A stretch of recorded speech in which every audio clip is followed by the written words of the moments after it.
Hoje o tema é Bem e Mal Sofrer, do Evangelho segundo o Espiritismo, do capítulo 5, tá? É uma continuação, na verdade, de uma aula anterior, dada pela Andréa, e a gente está continuando o tema trabalhando o bem e mal sofrer. Tem tudo a ver com o que a gente fez o texto de harmonização, então nós vamos começar, e vocês podem parar a hora que quiserem para discutir o que quiserem, tá? Eu não pus pausa para perguntar. Qual que é a agenda?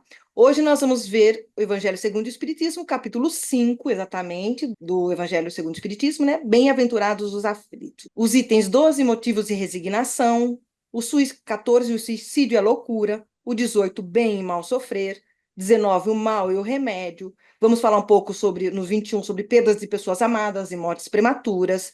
No 22, um homem de bem teria morrido. 23, os tormentos voluntários, e 24, a verdadeira desgraça. É claro que tudo isso nós vamos fazer de uma forma bem rasa, bem pincelada, né? Porque todo esse curso é dado em detalhes quando a gente faz o básico 1. Agora nós vamos ter uma visão geral, um overview desse tema. Devemos convir que na Terra todos nós sofremos. Alguns mais, outros menos, mas todos sofremos. Se não é por privação financeira, é de saúde física. Se não é de saúde física, é de saúde mental, melancolia, tristeza, relacionamento, casamento que não dá certo, e assim vai. Mas todos aqui na Terra temos algo a burilar. E todos vamos concordar com isso. Por quê? Porque somos espíritos imperfeitos. E, acima de tudo, a gente deve para as leis cósmicas, que as leis divinas. E se Deus é justo e não pune, e nós temos que aprender a reformar, a burilar algum item que ficou pendente da vida passada ou que nós criamos nessa própria vida. Se vivemos em estado de sofrimento, é porque nossas atitudes não estão sendo boas, ou não foram boas, ou não estão sendo boas. E como Deus não pune e não nos beneficia, não existem privilégios na lei divina, Deus nos dá a oportunidade de corrigir nossos atos, como o Pai amoroso que é. Na Terra, colhemos e semeamos muitas vezes. São as reencarnações que a doutrina espírita nos traz, que é o ferramenta, o mecanismo divino para a gente poder se burilar, se aperfeiçoar e poder um dia nos transformarmos em espíritos puros. O que foi feito não gerou consequência boa. No passado, ou o que fizemos nessa vida, não teve uma boa consequência. Por isso, a categoria desse mundo, um mundo de provas e de expiações, como o próprio nome já diz. Se nós estamos num planeta de provas e expiações, é claramente a felicidade também não é desse mundo. Vamos entrar nos detalhes e ver. E diz Kardec ainda: nesse mundo, seja quem for, cada qual tem a sua parte de trabalho e de miséria, seu quinhão de sofrimento e desengano, onde chegaremos à conclusão que a Terra é realmente um mundo de provas e expiações. No Evangelho segundo o Espiritismo, no capítulo 5. Então, aqui Kardec nos está confirmando aquilo que a gente disse, ou melhor, nós estamos trabalhando o tema que ele falou. A felicidade não é desse mundo. Como assim? Claro, felicidade não é desse mundo. Muitas vezes a gente tem uma felicidade relativa, um momento, e a maioria das vezes efêmera. A gente diz assim: ai, que bom, se eu conseguir aquele emprego, eu sou a pessoa mais feliz do mundo. E a gente consegue aquele emprego. Mas a felicidade não dura, né? A gente fica feliz com aquilo. De repente, acontece outra coisa. A gente sempre vai prometendo e achando e se enganando de que coisas pontuais vão trazer a felicidade, mas ela não é desse mundo. Porque a gente não veio aqui para acumular riqueza. A gente não veio aqui para satisfazer desejo físico. Nós não estamos aqui de férias. A gente não veio aqui para viver feliz materialmente. A gente veio porque a gente tem um resultado. A gente fez um plantio mal feito no passado, ou estamos fazendo agora, ou na vida passada, ou na vida antepassada, ou muitas vidas atrás, ou na vida atual. Algo a gente tem que trabalhar.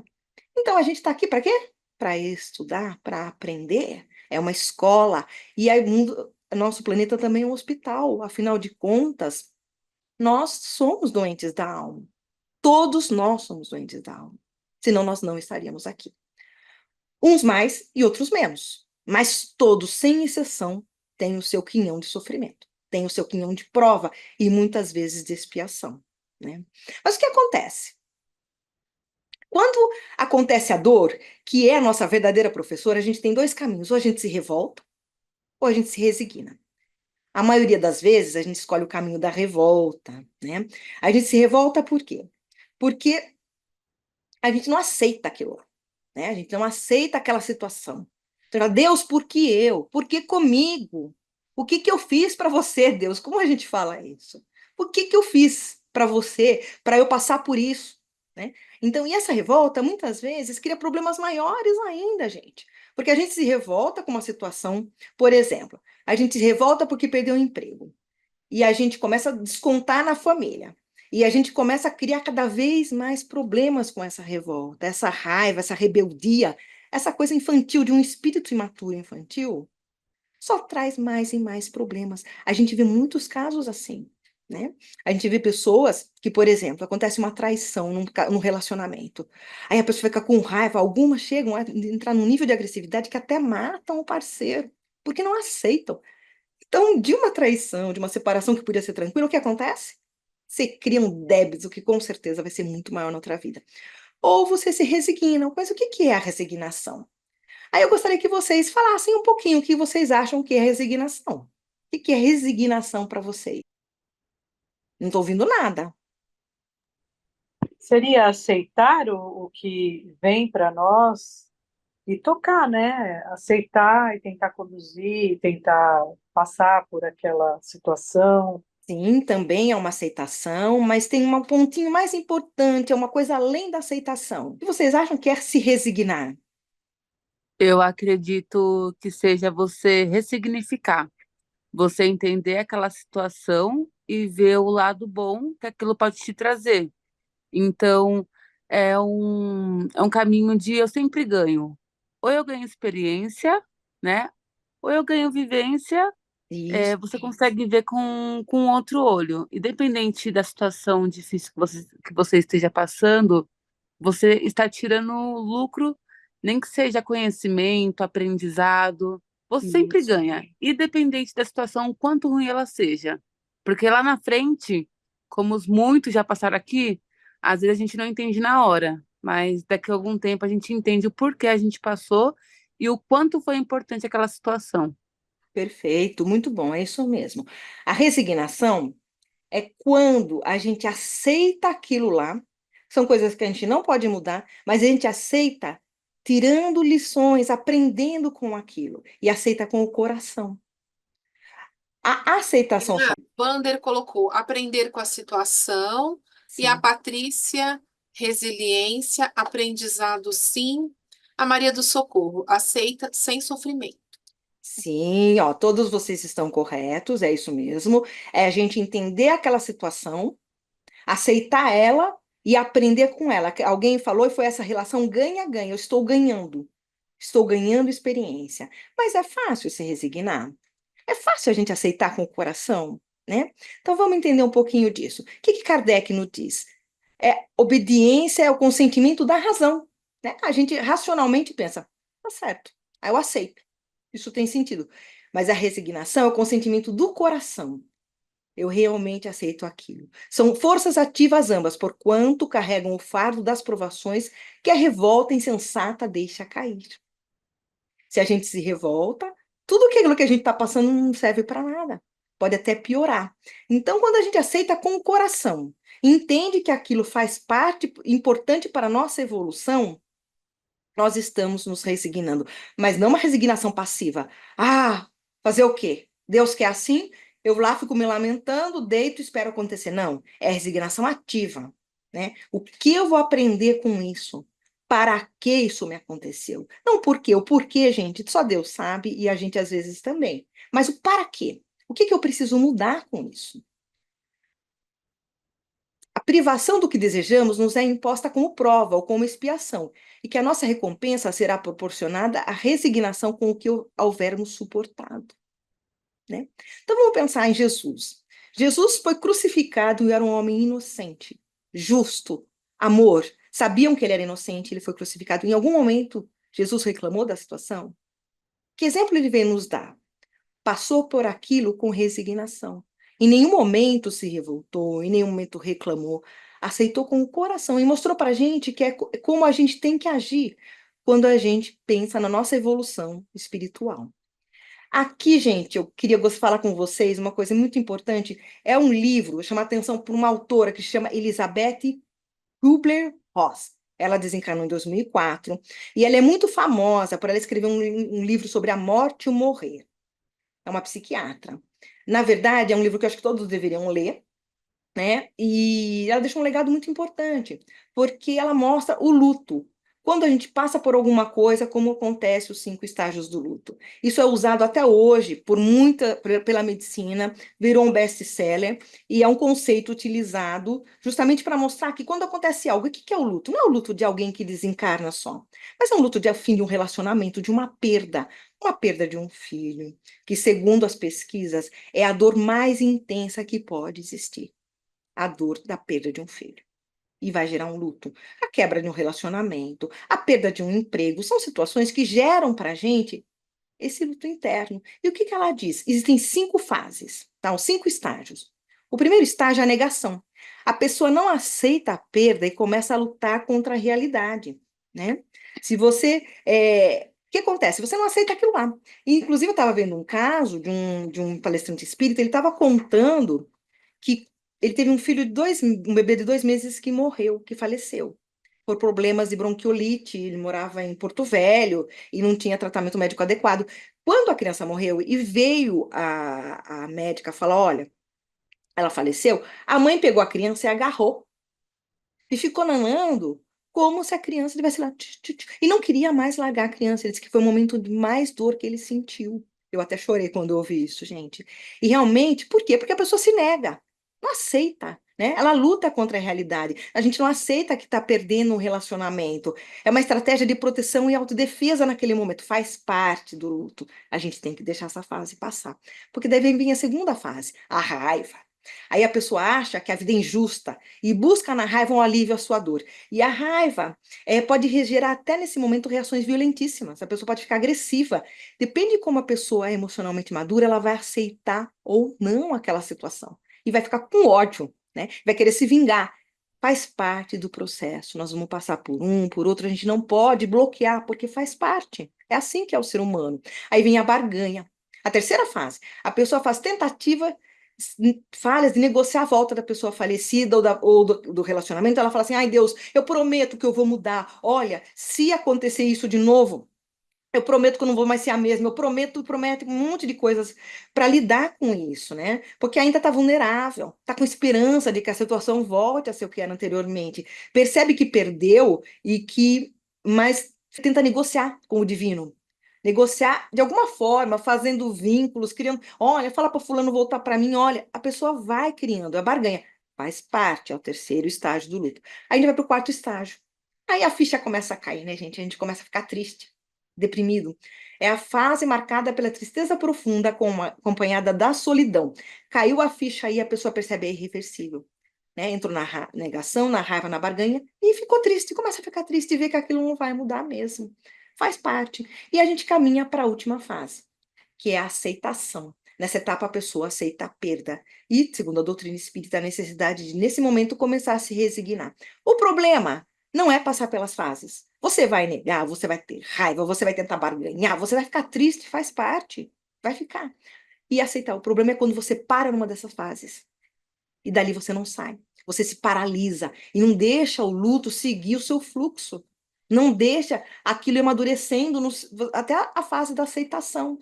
E muitas vezes as fases podem voltar. Então você está na barganha, você volta para a negação, volta para a raiva, isso vai acontecendo em loop infinito, né? Então, se você deixar as coisas acontecerem de uma forma natural, e às vezes precisa de medicamento, precisa de terapia, precisa de tratamento espiritual, precisa ouvir palestras, precisa fazer curso, você vai chegar numa fase que é a fase da aceitação. A gente se rende, né? A gente não pode mudar, a gente se rende para aquilo, né? E a resignação vem nessa fase. Segundo Elizabeth Kubler-Ross, a gente não tem como sair disso. Então, viver isso é importante, né? Faz parte do luto. Mas como enfrentar essa dor, o sofrimento, a perda da gente? É fácil enfrentar isso? Claro que não, né? Como que a gente faz isso? Dói demais, né? É uma dor da alma, são sofrimentos que dilaceram. Como que a gente faz para enfrentar uma perda de um filho?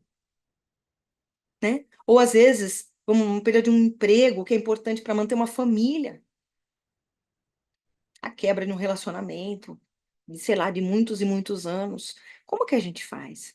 E é aí que a gente encontra na doutrina espírita uma consolação. Porque a doutrina espírita é uma doutrina consoladora. Ela nos dá mecanismos de enfrentamento, de recursos incomparáveis para o enfrentamento dessas dores. Ela nos explica o porquê, né? O para quê. Quando a gente entende a vida como esse momento, essa parte física, a gente não se vê como espírito imortal, que viveu e vai viver muitas e muitas vezes, que a gente passa por aquilo que a gente tem que passar. A gente sofre. Essa visão estreita, limitada, de não conhecimento da verdade, é que nos leva a esse dor e sofrimento, porque acabou, gente, morreu, e agora? Acabou minha vida, não. Quando a gente entende que isso é um processo, né? E quando a gente entende, traz à luz a doutrina e os ensinamentos, a consolação é muito maior. A gente sente a presença dos nossos espíritos protetores e que a gente ganha forças para continuar. Conheceis a verdade vos libertará. Nos liberta do sofrimento, nos liberta das dores, nos liberta das mágoas, daquela paralisia que nos impede de continuar em frente. Por mais forte que a dor seja, por mais que a gente chore, falando, vivendo, trabalhando, sabe, tentando levar uma vida normal, caindo lágrimas sem parar dos nossos olhos, a doutrina nos consola. E isso a gente não tem dúvida. A compreensão da vida espiritual alivia o sofrimento. Aquele que encara a vida terrena sob o prisma da vida espiritual passa a ver o sofrimento como algo passageiro e, portanto, mais suportável. A ele importa mais o futuro promissor. Olha a bênção dessa doutrina, né? A gente deixar de ver isso como mais importante, a vida terrena, a vida física, esses prazeres, e a gente começar a entender que nada é nosso, é tudo emprestado. Deus nos empresta, inclusive, nosso corpo para a gente passar por essa experiência.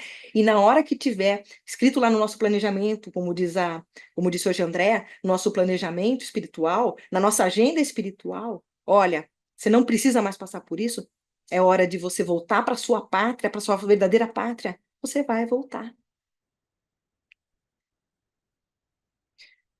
Que diz Allan Kardec, o homem pode suavizar ou aumentar o amargor de suas provas pela maneira como encara a vida terrena. Então, a nossa visão de mundo é que faz a gente entrar num processo de definhamento, de raiva, de rancor, de revolta, ou entender que nós estamos aqui, mas nós não somos daqui. Que hoje eu estou Renata, mas eu não sou Renata. Eu estou vivendo uma experiência como Renata, vestindo roupa de Renata, no contexto que a Renata vive, para aprender algo. A forma como eu encaro muda a forma como eu vivo e como eu vou entender a dor e o sofrimento, né? A certeza de um futuro próximo e mais feliz sustenta e encoraja. Em vez de lamentar-se, ele agradece aos céus as dores que fazem avançar. Parece impossível e difícil para a gente, né? Agradecer ao céu as dores, mas as dores fortalecem, gente. Muitos passam por dores tão intensas e se fortalecem, saem daquilo, puxa e fala assim, nossa, nada mais me abate, nada mais me derruba. Depois de passar por isso que eu passei, nada mais que aconteça comigo vai me fazer cair. E é isso realmente quando a gente vê o mundo pela ótica espiritual, pela verdade, pelo que realmente é. Nós somos espíritos imortais. Estamos aqui vivendo uma experiência terrena. E não somos espíritos terrenos vivendo uma experiência, como se diz, espiritual, né? Como os muitos pensam. Estou aqui na Terra, mas vou viver uma vida espiritual. Não. Ao contrário, nós somos espíritos imortais vivendo essa experiência. E vamos viver de várias outras, tantas quantas se fizerem necessárias para o nosso aprendizado. Quanto mais rápido aprendemos, mais rápidos evoluímos, mais rápidos avançamos. Leon Denis é um outro ator espírita também, que eu gosto muito. Ele escreveu um livro Depois da Morte e outros livros, né? E ele também fala quais são os motivos da resignação. Por que resignar?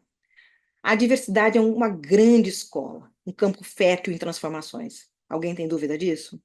Não. Pela dor a gente aprende de verdade. A ignorância das leis universais é que nos faz ter aversão aos nossos males. A gente ignora essas leis. A gente não sabe por que está passando por aquilo. A gente acha que é castigo divino. A gente não entende. Então a gente se revolta. A gente não quer sofrer. Ninguém quer sofrer. Mas quando a gente entende o porquê, a gente aceita. E sofre com resignação, aprendendo, tirando uma mensagem, tirando uma lição. Se compreendêssemos quantos esses males são necessários ao nosso adiantamento, eles deixariam de ser um fato. E ele diz ainda, em nossa cegueira, estamos quase prontos a amaldiçoar as nossas vidas. Quantas e quantas vezes fala, que vida maldita que eu levo, né? Nossa, como que eu posso? Que porcaria! Olha, fulano tão bem, eu tão mal. É assim. Mas quando fomos capazes de definir o verdadeiro motivo de nossas existências, compreenderemos que todas elas são preciosas. A dor é capaz de abrandar o nosso coração, avivando os fogos da nossa alma. Oi? Desculpa. A dor é o cinzel, né? Sabe o que é cinzel? Aquele para a gente poder fazer esculpir, né? Aquele talete que a gente esculpe.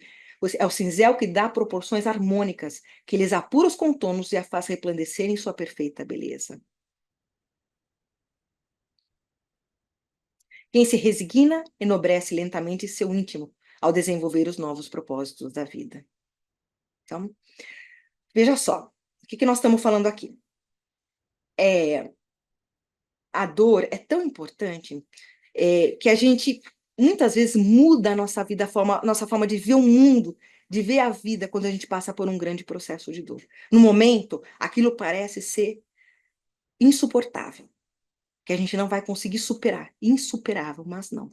Quando a gente passa por aquilo, muitas e muitas vezes a gente volta renovado, com uma capacidade de ver o mundo de forma diferente.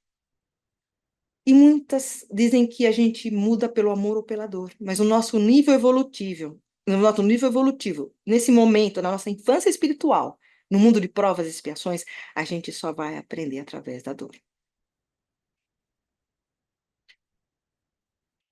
Qual é o remédio certo para o sofrimento, então? Bom, a gente já aprendeu que a dor é uma professora, que a gente vai ter que passar por ela, certo? Nós vamos passar pela dor. Querendo ou não querendo, gente. Se revoltando ou se revoltando. Se revoltando vai ser pior. O que vai acontecer? Eu não aprendi. Se eu não aprendo, o que vai acontecer? Vamos voltar, gente, com a dor de novo. É como assim, não é com o nosso marido, a gente vai achar um chefe. Não é um chefe, vai ter um filho. Não é um filho, é um amigo. Alguma coisa vai acontecer. E você vai ter que aprender com aquilo. Muitas vezes a pessoa diz, nossa, eu não sei o que acontece. Eu troco de casamento e o marido parece que é o mesmo. Os problemas são os mesmos. Porque são.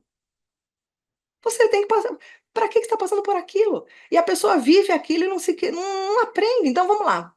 Vamos achar um marido autoritário, não aprender a conviver com ele, me separei. Vou um chefe autoritário. E assim vai. E a vida vai continuando até você aprender. E se não aprender nessa, carregar mais débitos, porque vai se revoltar, ficar com ódio, matar, sei lá o quê, você vai vir com débito piorado. Na próxima, você vai vir passando pela mesma situação, só que um pouquinho pior, porque você piorou esse débito. A contabilidade divina é perfeita. Perfeita, perfeita, perfeita. E ela vai vir com um acréscimo. Então, vamos lá. Qual que é a pergunta que eu fiz? Qual é o remédio certo para a dor? Como que a gente passa pela dor? Se resigna? O que a gente tem que ter no nosso coração? Vamos lá. Qual é o remédio certo para o sofrimento? Um só é infalível, a fé. Que fé é essa, gente? Não é aquela fé de acreditar, eu acredito em Deus, não. É aquela fé de falar, eu me entrego a minha vida a Deus. O que é fé, gente? É você chegar para um médico e você vai fazer uma cirurgia de vida ou morte. E você olha para aquele médico, se você vê que ele tem cara de carniceiro, você vai entregar sua vida para ele? Não. Você vai entregar naquele médico e falar, olha, médico, doutor, estou entregando minha vida a você. Você tem fé, você se entrega. E é isso. É só o único remédio infalível. Um só é infalível, como diz Kardec. A fé. A fé é o remédio certo para o sofrimento. tem fé em Deus, fé na providência divina, fé na justiça divina, na bondade de Deus, fé de que Ele está nos dando o melhor remédio para a nossa doença. E quanto pior a doença, mais forte o remédio. Tem casos de UTI. E o nosso Pai amoroso, bondoso, perfeito e eterno, o que que Ele faz? Nos dá esse remédio. E a gente toma esse remédio reclamando, né? Quando toma. Fala, que porcaria, joga fora, não quer tomar, se revolta. E é o remédio certo para o nosso espírito, para a nossa alma. Se a dor faz a evolução anula progressivamente a dor. Então, a dor nos faz evoluir. É isso que Pietro Baldi está dizendo, também um grande autor espírita. Ele diz que, conforme a gente vai evoluindo, a dor também vai diminuindo. Quando a gente chegar num planeta de regeneração, passar pela regeneração, for no planeta de regeneração, menos dores. Ainda dor, mas menos. E a gente vai para os outros mundos, né? Os ditosos, não lembro das categorias, mas tem 5 categorias, você vai cada vez mais diminuindo essa dor. Não vai tendo necessidade mais de sentir. Você já aprendeu. Por que você vai passar por aquilo? Bom, agora nós vamos falar de bem-aventurados os aflitos. Um momentinho. O suicídio e a loucura, que são os itens 14 a 17 do Evangelho segundo o Espiritismo, no capítulo 5. Bom, se é possível sofrer bem, então nós estamos vendo, é possível sofrer bem? Né? É possível sofrer bem com fé, né? Porque a dor é obrigatória, todos vão passar, mas o sofrimento é opcional, como dizia Buda. A dor é obrigatória, mas o sofrimento é a gente que define o quanto eu quero sofrer, o quanto eu quero ficar naquele processo de luto e andando em ciclos, em ciclo, em ciclo, e sofrendo, e tendo raiva, e me dizimando, e me acabando. E tem gente que morre por causa disso, se acaba, né? A gente decide isso. Mas tem gente que não conhece, não procura conhecer a doutrina espírita, e não aceita, né? Não aceita de forma alguma aquilo que está passando. Isso pode nos levar à loucura e até ao suicídio. O que diz Kardec sobre isso? A calma e a resignação adquiridas de maneira a encarar a vida terrena e a fé no futuro dão ao espírito uma serenidade que é o melhor preservativo da loucura e do suicídio. Ninguém tem dúvida de que, dependendo da dor e do que acontece, a pessoa pode, sim, entrar num processo de loucura. Principalmente se tem lá uma tendência já para aquilo, né? Uma perda absurda na nossa vida, sei lá, a perda de um filho, levam muitas mulheres à loucura. Ficam apáticas, né? Ficam vivendo, vegetando uma vida sem aceitar. É uma forma de loucura, né? E até de se suicidar. Muitos até acham que se suicidando vão se encontrar com aquela pessoa, né? Quando tem um desconhecimento. Então, se você tiver calma e resignação, o luto vai se curar, vai passar, e você vai se preservar contra isso. A maior parte dos casos de loucura são provocados pelas vicissitudes que o homem não tem forças de suportar. O mesmo se dá com o suicídio. Excluídos aqueles que se efetuam no estado da embriaguez e da loucura, o que podemos chamar de inconscientes, aqueles que inconscientemente não sabem, né, não conseguem como se diz, se centrar no que está acontecendo, exceto que sejam quais forem os motivos particulares. A causa geral é sempre o descontentamento. Ou você está descontentamento com a vida que você está levando, ou aconteceu algo que você também está descontente, por exemplo, a perda de alguém, a perda de um emprego. O que a pessoa faz? Ela entra num estado tal de não aceitação que se suicida.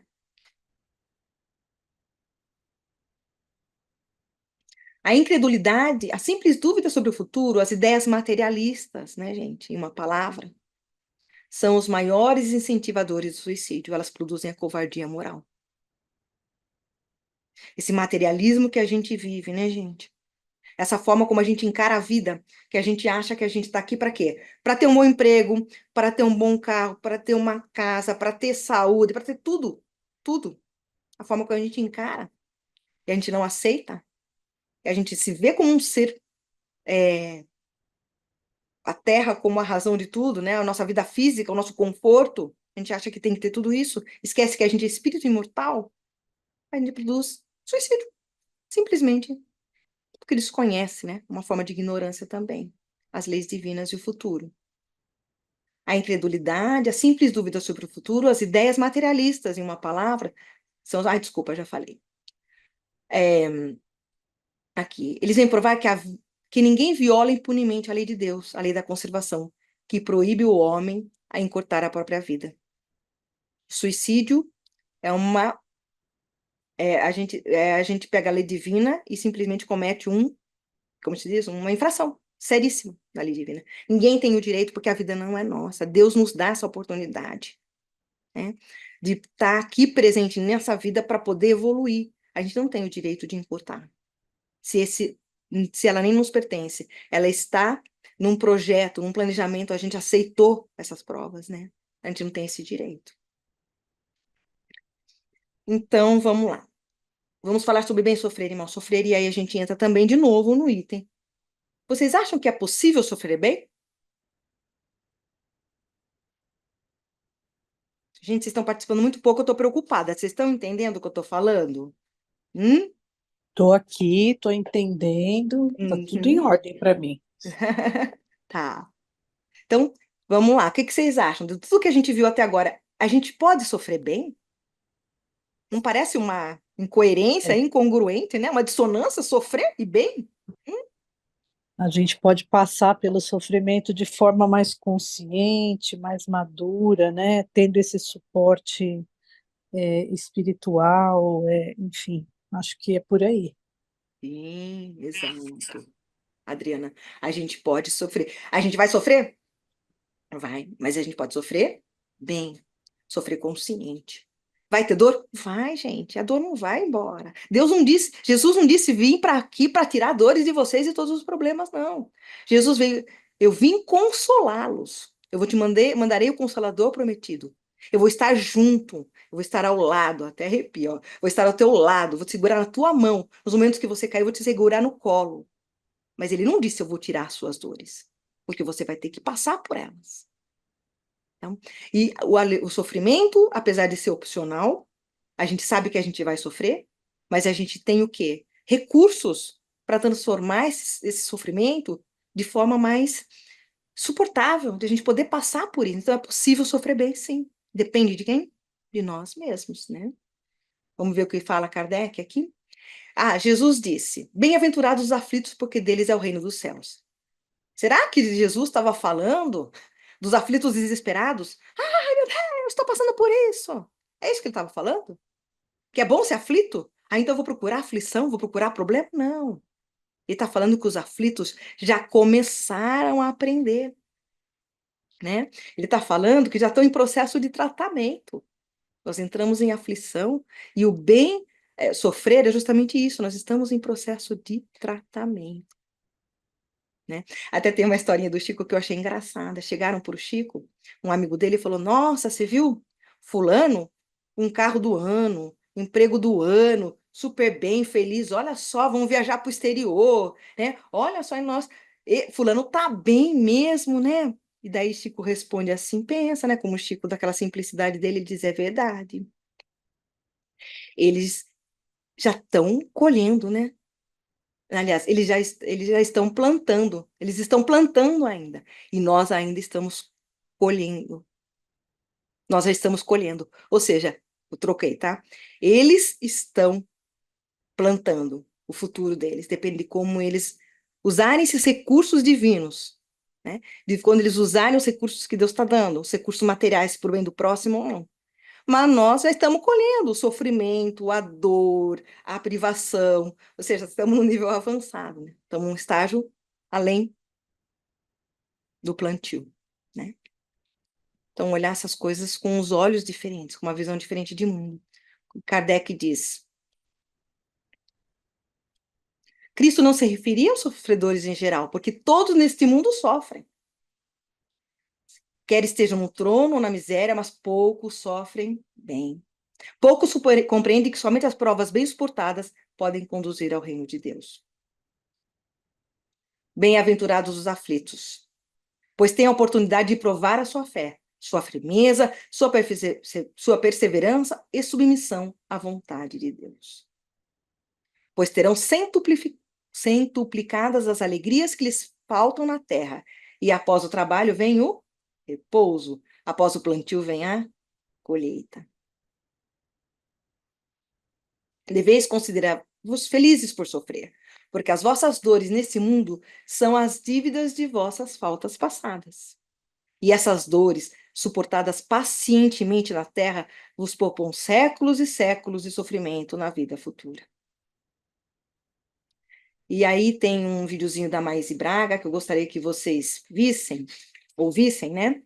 Que ela fala sobre uma forma de suportar essas dores. Qual a qualidade mais difícil de se encontrar no coração do homem? E ele respondeu em timorato: a paciência. Enfim, na hora da nossa dor, afirmam as luzes do bem. Nos cabe a paciência. Nos cabe colocar em prática a fé que afirmamos ter. Porque a dor nunca surge de repente.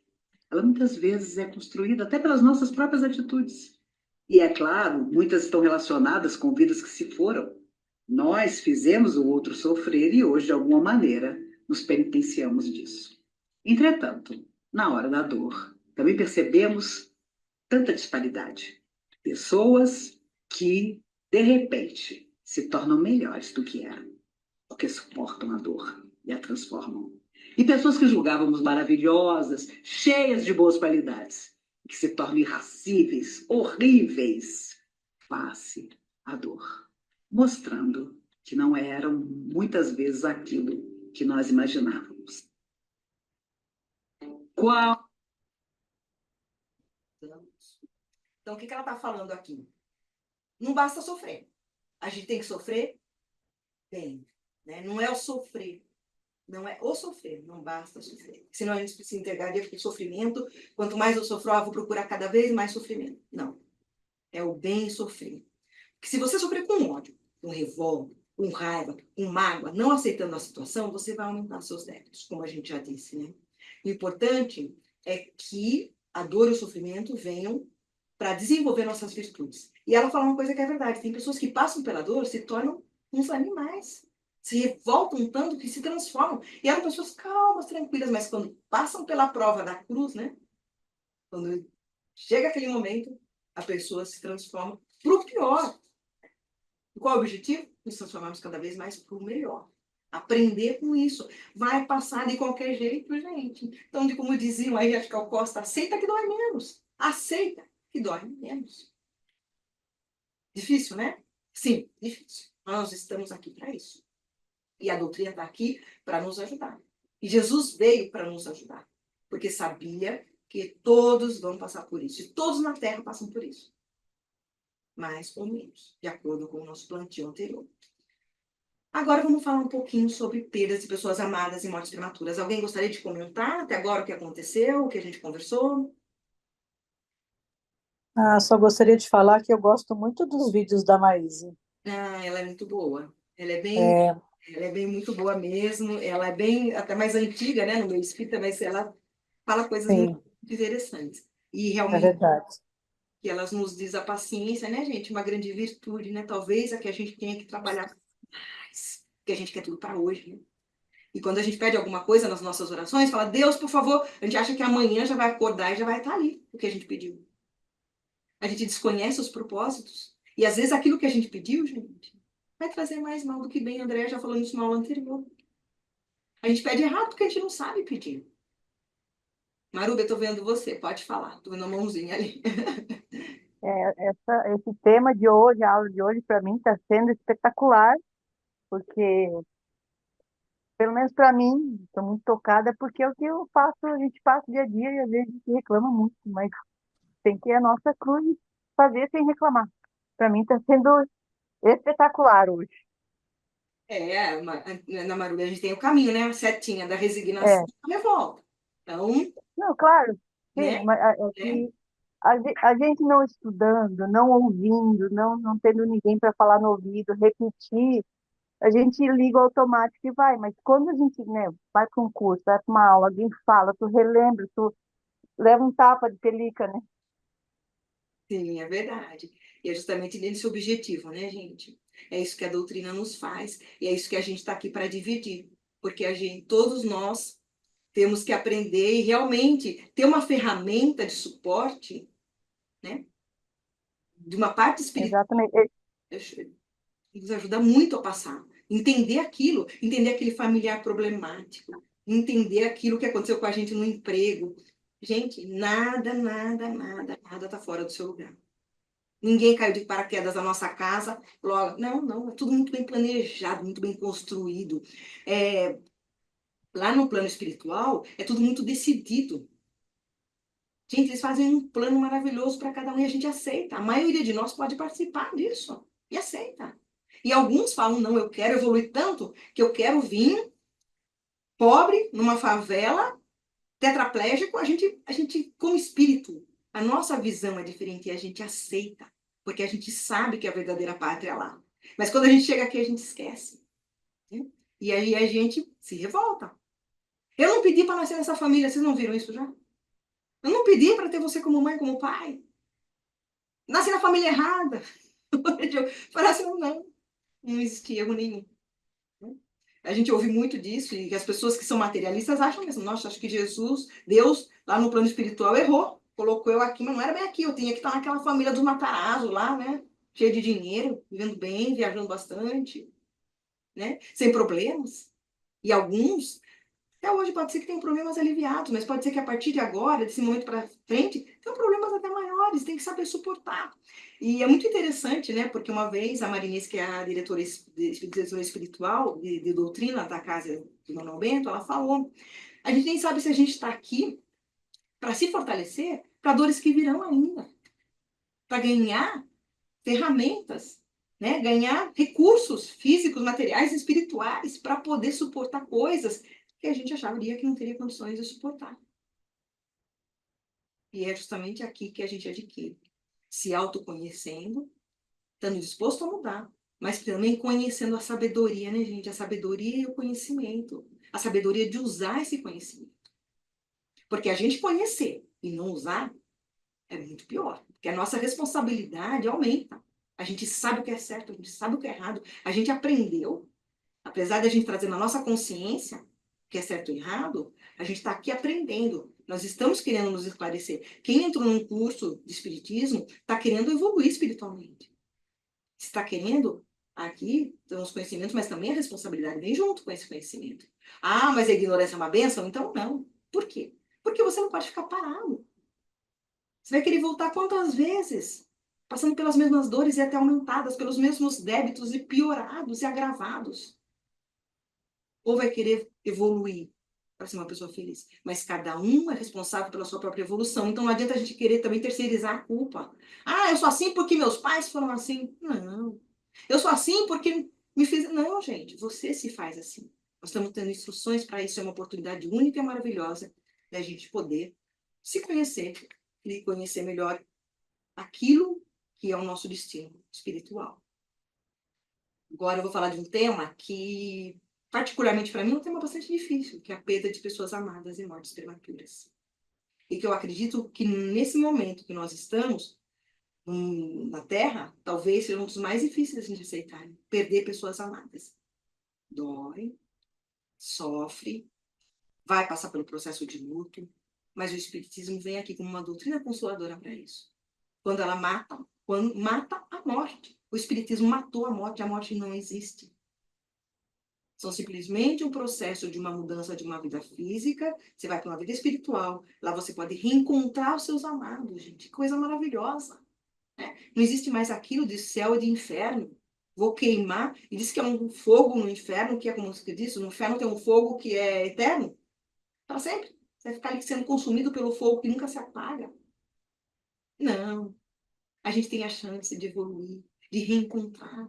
Existe um caso no livro Nosso Lar, que uma mãe espera 1000 anos,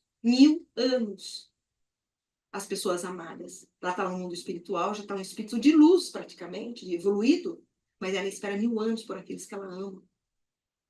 A gente tem a chance de reencontrar essas pessoas, sim. né? Na hora que sintonizar e entrar num nível evolutivo semelhante. Então, é importante que a gente evolua para isso, até para ajudar aqueles que a gente ama que estão aqui. A morte prematura, deixa eu tirar aqui a imagem, é muitas vezes um grande benefício que Deus concede ao que se vai. Nossa, que difícil, né, gente? Mas vamos lá.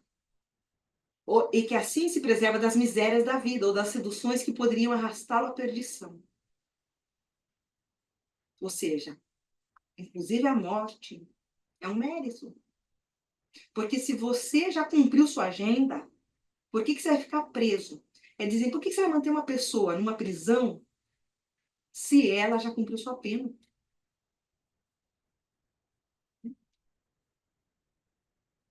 Olha como a visão pelo lado espiritual. Ô, Renata, Oi, Adriana? isso pode, a gente pode entender, então, por exemplo, que um bebê que nasce, né, e vive alguns meses ou poucos anos e desencarna, é, tem, tá nessa linha do que você falou. Adriana, é assim, a gente nunca tem uma... não é muito simples a doutrina da causa e do efeito, porque a gente não sabe. Existem muitas variáveis exógenas, muitas variantes que interferem. Mas um bebê, por exemplo, que nasce, vamos supor que faleceu com 2 meses. A gente se revolta, fala, nossa, uma criança inocente, nada fez. Não, é um espírito antigo, muito antigo. E essa morte prematura, que vem, que muitas vezes deixam pais revoltados e pessoas revoltadas, e que dói, a dor, inevitável, como a gente já disse, pode ser que numa outra vida, essa pessoa, por exemplo, tenha cometido um suicídio. Então, ela tem necessidade, e no plano espiritual não se conseguiu recuperar aquilo, né? A parte do perispírito, que é o molde dela. Então, ela vem para a vida física para readquirir aquele formato, e para depois volta para o mundo espiritual, para depois voltar para a vida física de novo. O próprio Divaldo tem um caso de uma irmã que ingeriu veneno, porque o marido dela atraiu, e essa irmã do Divaldo Franco, a irmã mais velha dele, ela ingere ácido. E ela cria problemas seríssimos, né? Em toda a parte do esôfago, traqueia e tal. E um dia ela vai, de alguma forma, ela aparece, depois tem toda uma história para a gente contar para vocês, mas é assim, ela é levada lá na Casa do Caminho, na Mansão do Caminho, do Divaldo, que ele cuida lá de um lar de, sei lá, 4.000 crianças, alguma coisa assim, por uma mendiga e de rua. E quando ele pega essa menina, ele acolhe ela na Mansão do Caminho e descobre que é a irmã dele. Defeituosa, diz que era Miss Feiura, porque ela toda deformada, criou todos os problemas no molde perispiritual, veio com um defeito, então ela veio também. E ela chamava ele de Di, ninguém chamava ele de Di. Sabendo que era a irmã dele, ele inclusive ouve da mentora que ela não ia viver muito tempo, que ela ia ter 7 ou 8 anos de vida, alguma coisa assim, que era necessário para ela, naquele momento, recuperar a parte perispiritual. Então, ela voltaria para o plano espiritual e depois voltaria para a vida física de forma perfeita, recuperando o seu molde. Então, muitas vezes, Uhum, é isso que acontece. Mas também pode ser uma prova para os pais, né? entendi. Pode ser uma prova para os Bri- pais, que nessa vida precisam passar pela prova. Por exemplo, na outra vida mataram crianças ou cometeram um aborto. Precisam passar, não existem causas, né? Então, causa e efeito não. Tem inúmeras variáveis, a gente não consegue, mas possíveis situações que possam trazer essa morte prematura da criança.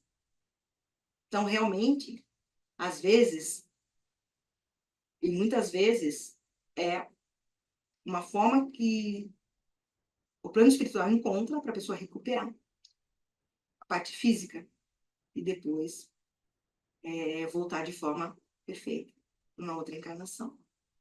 Renato, Oi, desculpa. Quem? oi, Rê. Oi. A gente tem também relatos, né, como no livro, por exemplo, Entre a Terra e o Céu, né? Tem um caso também de uma criança que desencarna com pouca idade e tal, e era exatamente um caso assim, né? Que era uma pessoa que se suicidou, né, na vida anterior, e os pais estavam assim relacionados, né? Acabaram levando essa pessoa ao suicídio numa vida anterior. Então Sim. tiveram que passar por essa dor, né? Porque na verdade eles foram responsáveis, né? É só um caso para ilustrar, tem vários, né, Rê? E esse caso é um caso de expiação mesmo, né? É uma dor expiação. Existem vários tipos de dores. Essa dor expiação dessa criança, como levaram ao suicídio, eles passam por aquilo para aprender. Existem espíritos missionários que vêm fazendo a dor, assim, não precisa passar por aquilo, gente. Vem para fazer o casal passar para poder evoluir. Vem por amor. Olha que situação. Você vem por amor. É muito complexo, é um assunto que acho que só ele já daria, assim, várias aulas, né? Mas vamos continuar. Aquele que morre na flor da idade não é uma vítima da fatalidade, pois Deus julga que não lhe será útil permanecer maior tempo na Terra. Se Deus julgar ser útil, vai permanecer. Existem casos também que a gente prorroga a nossa vida, nossa existência. É uma terrível desgraça dizer isso, que uma vida tão cheia de esperança seja cortada tão cedo. Não é o que a gente pensa? Nossa, uma vida tão... Nem viveu, já foi. Como a gente não sabe nada, né, gente? Como a gente tem muito para aceitar. Mas de que esperanças quereis falar? Uma vida cheia de esperanças, de qual esperança nós estamos falando, né? E ele coloca, das esperanças da terra, onde aquele que se foi poderia brilhar, fazer sua carreira e sua fortuna? E que esperança? Da terra, né? Aí tem um videozinho de Chico aqui, que são as lições dele. Um caso que quem viu o filme Nosso Lar vai lembrar, né? Mas para aqueles que ainda não conhecem, também é interessante.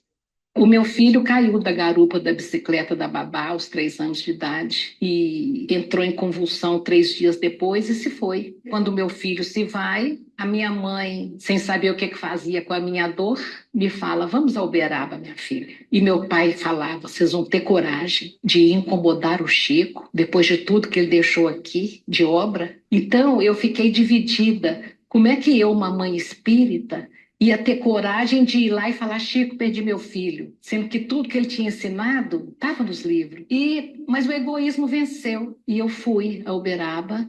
Eu vou chegando de pronto perto do Chico. Quando eu chego, ele fala, você perdoou a babá, não é, minha filha? Perdoei, Chico. Ele falou, você acha que você fez muito por ter perdoado? Você devia ter agradecido que foi dos braços dela que ele caiu e não do seu. Nem você, nem o Aguinaldo suportariam o remorso. Então, você vê, esse caso é muito interessante, né, gente? Até nisso, a bondade divina, ela foi, com o caso da babá, o que tinha acontecido, culpando a babá, e não, aquilo já estava previsto. Está tudo certinho no momento certo, gente. Tudo no seu lugar. Bem-aventurados os aflitos e sustentes dos espíritos. Um homem de bem teria morrido. Quantas vezes a gente ouve isso, né? Se fosse um homem de bem, teria morrido, mas, né? Não é assim? Esse é o caso, eu não sei se vocês já ouviram falar de Jerônimo Mendonça, o gigante deitado. Ele foi um jovem que com 20 anos começou a ter artrite reumatoide e progressiva, e cada vez mais ele ficou paralisado, parou de andar. Na época ele era protestante, se converteu ao espiritismo, e ele começou a ficar até cego. Ele foi cada vez mais progredindo essa doença dele, né? E ele fala que ele dava palestras assim, gente, dessa forma, deitado. E sorrindo, e brincando, com extremo bom humor. Aceitando, se resignando e ainda divulgando a doutrina. E ele conta a história de um amigo, e ele era proibido, às vezes, de dar palestras. Ele pegava, colocava ele num camburão lá, levava e ele dava palestra assim, dessa forma. E o médico proibiu ele de dar palestra, porque ele estava com febre. E ele chegou para um amigo dele e falou, olha, eu não vou conseguir dessa palestra, faz um tempinho já que está marcada, será que você pode ir para mim? O amigo falou, claro, posso sim. Vou, não tem problema nenhum. E o amigo, então, foi viajando, e nesse inteirinho, estou um pouquinho de água, peraí. A garganta começou a secar, acho que eu falo muito. Aí, nesse inteirinho, ele pegou, e o amigo sofreu um acidente de carro. Um acidente grave. Só que cabotou o carro, tal, o amigo pegou, sobreviveu, e a primeira coisa que ele fez, meu Deus, obrigado por ter me salvado, ainda bem que eu não sofri esse acidente. E abriu o porta-luvas do carro e tinha um Evangelho segundo o Espiritismo. E disse que quando ele abriu, na página PAN, o que aconteceu? Apareceu a mensagem, né? Um homem de bem teria morrido. Ele pegou, ligou pro Jerônimo, Jerônimo, eu não sei qual foi o meu maior trauma, ter sofrido um acidente ou abrir o Evangelho e cair bem lá, um homem de bem teria morrido. Olha só, Aí o Jerônimo fala assim para ele, porque até para morrer a gente tem que ter mérito.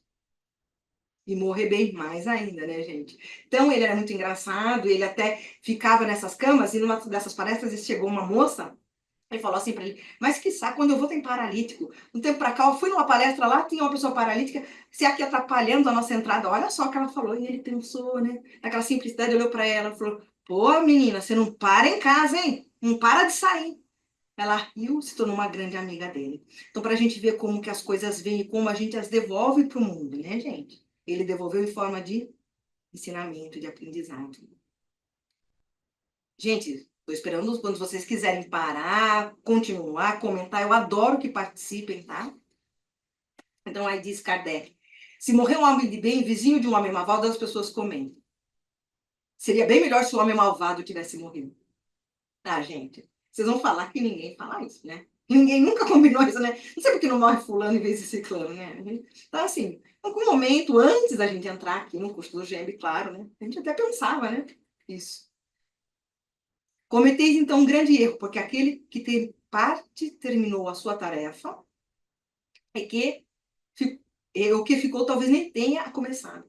Aquele que parte terminou a tarefa, terminou essa prova, essa expiação, esse momento. E aquele que ficou, talvez não tenha nem começado ainda, a gente não sabe nem o que vai acontecer com aquele malvado. A gente não tem essa visão, né? A gente vê aquele momento e faz o nosso julgamento bem materialista, bem imediatista, né, gente? Habitue-vos a não censurar o que não podeis compreender. E crede que Deus é justo em todas as coisas. Frequentemente, o que vos parece um mal é um bem. Instrumentos voluntários. Então, até vou mostrar depois para vocês uma história que vocês vão ver que às vezes um grande mal é um bem. Vamos falar dos instrumentos voluntários. Deixa eu só ver o horário aqui, para ver se eu estou muito... Acho que dá. O homem que está incessantemente à procura da felicidade, que lhe escapa a todo instante, porque a felicidade sem mescla não existe na Terra. A felicidade é relativa nesse planeta, nesse que a gente vive, né? Então, tem gente que procura incessantemente a felicidade. E toda vez ela está escapando. E o que acontece? Por invejoso e ciumento, desculpa aqui, por invejoso e ciumento não existe repouso. Gente, onde você quer que você esteja, você está em sofrimento. Sofrem ambos de uma febre incessante. Você pode estar num paraíso, né? Num lugar maravilhoso, numa praia paradisíaca.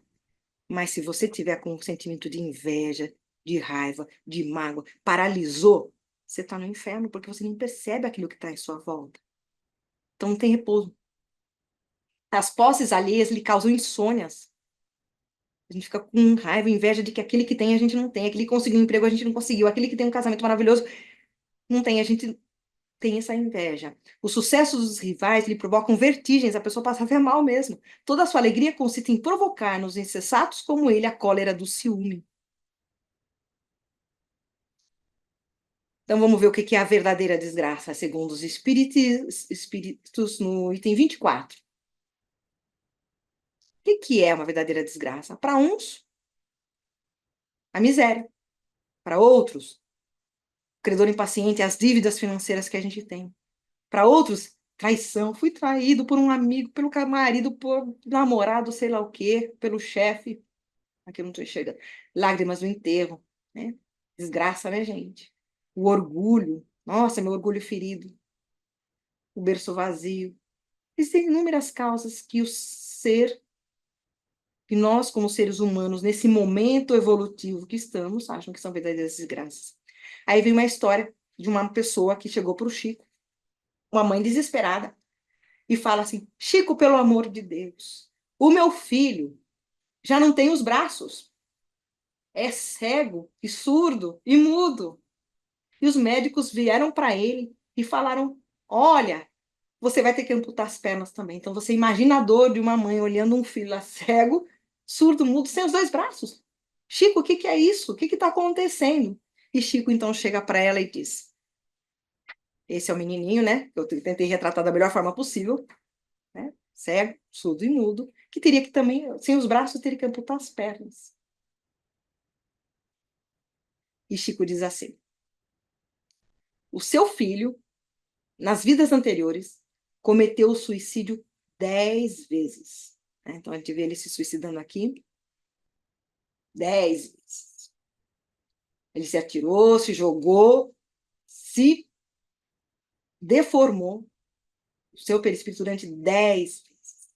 Ele tem 5 anos de idade e já está passando pela cabeça dele e com as pernas correr e se suicidar de novo. Gente, parece a maior desgraça do mundo. Mas para evitar que ele cometa de novo um suicídio e venha com o seu débito piorado,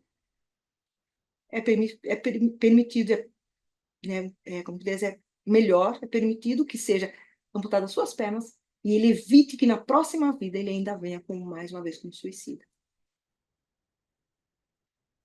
Como a gente está longe de entender tudo isso, né? Então, a desgraça é a alegria, o prazer, a fama, a fútil inquietação, a louca satisfação da vaidade,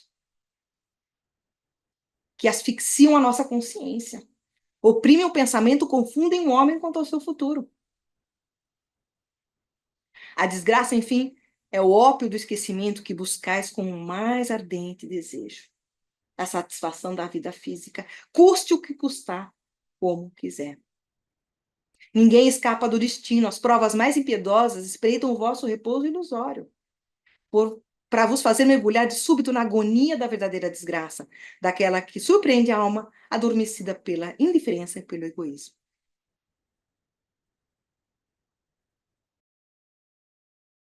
A Elizabeth Kubler-Ross, que é essa psiquiatra que eu disse, ela disse que ela fazia pesquisas com pacientes terminais de câncer.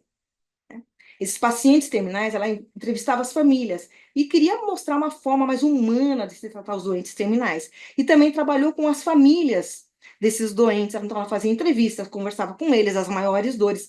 E sabe o que é a maior dor? Não é a perda, gente. A maior dor é a culpa daquilo que nós deixamos de fazer. Os familiares diziam, se eu tivesse levado no médico antes, se eu tivesse ouvido, se eu tivesse dado atenção, se eu tivesse cuidado mais. Quando a gente faz tudo o que a gente pode da melhor maneira possível, a nossa dor é aliviada, porque a gente sabe com o coração aliviado por ter feito o que podíamos ter feito de melhor. Então, a verdadeira dor, né, às vezes não é a perda, é a culpa do que nós deixamos de fazer para poder ajudar aquela alma necessitada. Adriana, pode falar, meu amor. Eu estava pensando aqui no slide que você colocou lá, né, da verdadeira desgraça é a alegria, a busca do prazer, né? Não lembro de tudo que está escrito, mas aí eu fiquei pensando, teríamos nós que deixar de viver essas coisas da vida para estar, né, nessa conexão com o que é realmente verdadeiro, né? Enfim, ou dosar, ou como é que é isso? Porque me passa a impressão de que você tem que deixar tudo que a vida oferece para viver em santidade, entre aspas, digamos assim, né? Mas estar em conexão com a fé, com os ensinamentos do Espiritismo ou de qualquer outra religião. Adriana, a Você pergunta me é diz? ótima, porque vem a caber, realmente, é uma pergunta que a gente se faz. Não, nós estamos aqui para viver e para sermos felizes e para desfrutar de tudo que nós possibilitamos, tudo que é possível, tudo que nos aparece. Entretanto, tudo tem que ser comedido, fazer de consciência limpa, de consciência leve, de acordo com as leis divinas. Então, por exemplo, então, Tem exageros. sim, tudo de acordo com a lei divina, para a gente poder ter uma consciência limpa. Nós podemos usufruir do dinheiro? Com certeza. Mas como esse dinheiro está sendo ganho? Como ele está sendo gasto? Como ele está sendo distribuído? Então, nós podemos viver do prazer, usar nosso dinheiro para viajar. Claro, gente, nós estamos aqui para isso. Mas como a gente está usando esses recursos materiais que Deus nos deu? E também os recursos espirituais, porque muita gente não sabe nem usar os recursos espirituais, usa de maneira inadequada. Então, Deus nos dá os recursos para a gente aprender. Muitas vezes a gente vem na prova da riqueza. Não é uma prova fácil, porque na riqueza tem Uhum. uma coisa que é mais forte ainda, é o poder. É o poder sobre as Sim. pessoas, o poder sobre... Mas como que a gente usa esse poder, né? Como a gente vê tantas pessoas que têm um poder tão grande de mudar opiniões e não muda, né? Não usa aquele poder para melhorar o entorno, melhorar aqueles que estão à sua volta, melhorar até a consciência das pessoas. As pessoas perdem muitas oportunidades. Então a gente não vem com uma muita influência, esses influencers a gente vê que podiam estar mudando tantas coisas, mas a gente vai fazendo coisas muito piores. Por exemplo, tem o meu filho que estava assistindo um influencer, como ele chamava? Eu nem lembro o nome, não vou nem citar nomes aqui, mas ele poderia ajudar muitos jovens. O que que ele fazia? Ele insuflava, né? A violência, a tirania. Então, ele usava jargões, nomes horríveis, feios. Ele tendo tanta influência sobre os adolescentes, não veio com isso à toa. É um recurso que Deus deu para ele, mas não para isso, né? Então, a gente não sabe usar os recursos que a gente deu. A gente tem sim direito a usufruir tudo, a gente não pode abrir mão. A gente tem que viver no meio das pessoas, não abrir mão dos prazeres. A gente veio aqui para ser feliz. Mas a felicidade, ela é avaliada pelas leis divinas. E as leis divinas estão aonde? Na nossa consciência. E a nossa consciência nos fala fazer isso, não fazer aquilo. Mas a gente, muitas vezes, finge que não está, porque eu quero usufruir disso mesmo. A gente não pode ser feliz com lágrimas alheias. A gente não pode querer a nossa felicidade, deixando as outras pessoas sofrerem, serem infelizes, tristes. Mesmo porque não é nada nosso. Tem uma história muito interessante que eu estava lendo, também, até você falou isso agora, eu lembrei. Era um homem que angariou riquezas de casas que ele comprava quando a pessoa está na penúria, né? A pessoa está lá desesperada, vendia a casa a preço de nada. E então ele pegava essas casas e veio uma vez um proprietário e pediu para ele, falou, por favor, senhor, não tire a minha casa, né? Porque ele pegou, acho que eu não lembro bem o processo, mas ele está pegando a casa como garantia, deixando a pessoa assim, tem uma família para cuidar, eu preciso dessa casa, por favor, não faça isso. Ele falou, mas eu também tenho uma família para cuidar, eu tenho um filho, e o filho dele fazia direito aqui na Universidade de São Francisco. E ele falou, eu tenho um filho, e eu preciso deixar esse bem para o meu filho, preciso garantir o futuro do meu filho. E o homem falou, mas eu tenho uma família, por favor, você já tem tantas casas. Não, não, não, de jeito nenhum, então você tem que pensar, eu tenho que pensar em mim. Cada um pensando em si. E o filho dele, realmente, ele ficou um homem muito rico, deixando tudo para o filho. O filho, quando tinha 19 anos, sofreu um acidente. Faleceu. Olha, então a gente tem que saber usar esses recursos, porque nada é nosso. Então, quando Deus diz, agora não é mais seu, ele tira. Quantos casos a gente não vê aquele, como que é, das empresas X lá aqui no Brasil, não lembro o nome dele, Batista, Eike Batista? Riquíssimo, né, gente? E, de repente, virou motivo de piada. Ainda é rico, né, nos padrões, lógico, do Brasil, mas na hora que Deus acha que parou, é por aí, vamos parar por aqui. Então, a gente tem que saber utilizar esses recursos, Adriana. A gente tem muitos. E se a gente não tem, às vezes, financeiros, a gente tem recursos espirituais que a gente pode usar, né? Olha, uma bondade que você faça, um prato de sopa para uma pessoa que está precisando ali, um vizinho teu que mora sozinho. Sabe, tem tantas oportunidades que a gente deixa passar, que a gente não vai deixar de ter o nosso conforto de usufruir, mas a gente sempre pensa para a gente. E acumular para o futuro de um filho que teria que construir o seu próprio e talvez não possa nem usufruir. E de uma forma errada, de uma forma errônea, de uma forma contra as leis de Deus. E a gente vai ter que responder por isso, né? Então, Obrigada, Renata. imagina. Então, assim, o que a gente tira de tudo isso, né, gente? A culpa de não ter distribuído bem seus recursos, a culpa de não ter ajudado, né? É a maior dor de uma perda, gente. A culpa de não ter feito, né? E porque a culpa nos paralisa emocionalmente, né? E como a gente está imerso nessa parte física, nesses dogmas há milênios, a gente acaba fazendo coisas sem pensar no automático. E a gente precisa realmente começar a dar o melhor de nós. É isso.